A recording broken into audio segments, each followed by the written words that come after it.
फर्स्टचोटि है। यस्तो खालको प्लटिङमा तपाईँहरूले यस्तो खालको पाइप यस्तो खालको खानेपानीको लागि गर्नुभएको थियो कि छैन?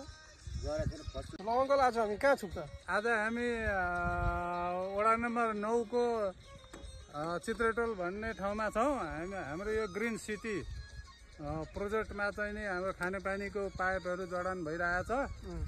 भाइहरूले चाहिँ नि खानेपानीको पाइपहरू चाहिँ नि जडान गरिरहनु भएको छ।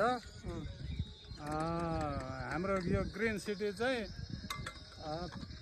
खानेपानी, बिजुली, बाटो, पिच, ढल सहितको चाहिँ नि एकदम सुविधा सम्पन्न बनाएका छौँ। मोरङ जिल्लामै लगभग यो फर्स्ट प्लानिङ हो।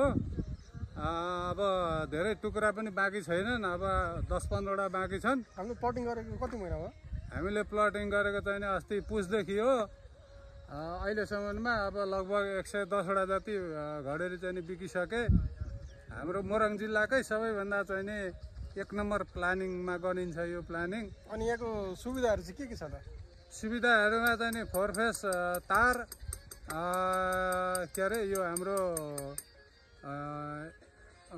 खानेपानी, त्यहाँदेखि चाहिँ नि बाटो, पिच, ढल। अनि पोल कस्तो छ हाम्रो? पोल हाम्रो चाहिँ नि स्टिलको पोल छ। तार पनि हाम्रो कालो तार चाहिँ नि छ। बाटो निकास चाहिँ के कस्तो छ? बाटो निकास जता गए पनि गाडी घुमाउनु पर्दैन। गएकै गर्दाखेरि निकास हुने निकासै निकास छन्। हाम्रो यहाँ चाहिँ नि त्यस्तो राम्रो सुविधा सम्पन्न प्लानिङ छ।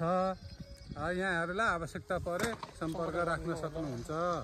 अनि दाइ यस्तो खालको प्लटिङमा तपाईँहरूले यस्तो खालको पाइप यस्तो खालको खानेपानीको लागि गर्नुभएको थियो कि छैन? फर्स्टचोटि है। अरू केही छ अङ्कल भन्ने? अरू केही